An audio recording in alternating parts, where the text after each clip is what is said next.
Stuart Robert is being investigated for a trip he took to China in 2014 in the company of Paul Marks, a businessman who's given a lot to the coalition.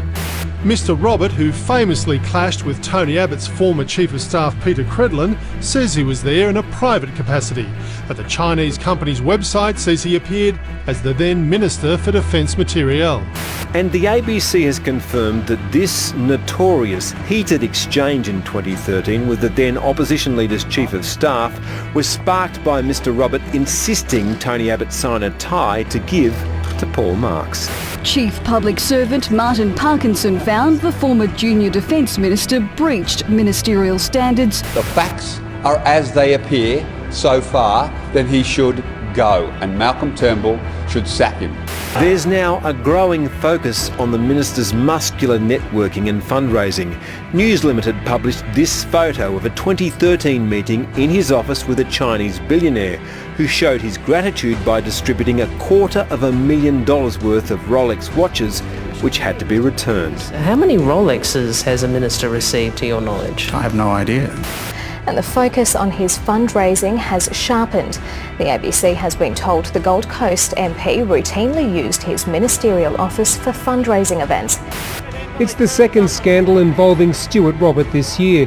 In February, he was sacked from the ministry and is under investigation for allegedly breaching ministerial rules during a 2014 visit to China. Federal MP Stuart Robert has admitted he helped fund the election campaigns of two former staffers who ran as independents in the recent Gold Coast City Council elections. The member for Fadden gave $30,000 each to the campaigns of former staffers Kristen Bolton and Felicity Stevenson. The scandal has raised questions about transparency of campaign funding rules. In my opinion, the last local government election has been corrupted. The Attorney-General has asked the Electoral Commission of Queensland to investigate claims a federal MP provided money to independent candidates in this year's Gold Coast City Council elections. The independent Gold Coast City Council, remember? The common link was Simone Holtzaffel, former staffer to Tony Abbott, a generous donor to Stuart Robert's Fadden Forum, and a lobbyist for developers.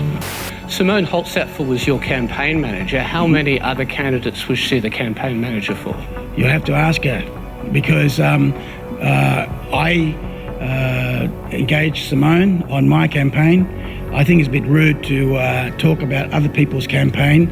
I wouldn't want my campaign to be discussed to other people. It's a private business. Were you saying you were unaware that she was a campaign manager? I'm saying to you that I've asked for her help, and she's done a great job.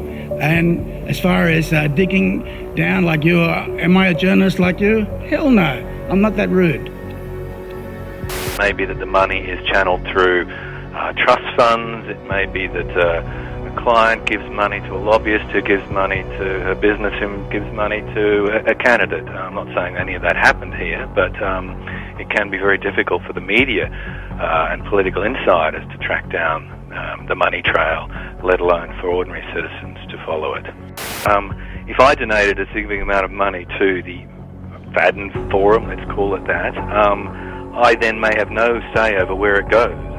Also, if you donate a significant amount of money, why would you donate it to someone who's got a 28% margin? I mean, it's not like Mr. Roberts was ever needing that money for his own campaign on the ground in Fadden. He needs some money, but he has a huge margin. So there's been a lot of talk in the media about conflict of interest with donations for election campaigns. There's been numerous discussions each month about the Sunland development, so if Stuart could address more specifically why you've been quite vocal in support of that development, considering it hasn't gone before council, and added to the fact that it's now public knowledge that you've received over $100,000 to your re-election campaign from the lead lobbyist for Sunland.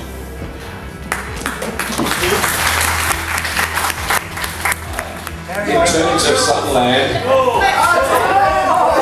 of Sunland, last time I looked, I don't remember the federal government having any say in planning at all. Full stop. So the question is as relevant at the end as it was at the start.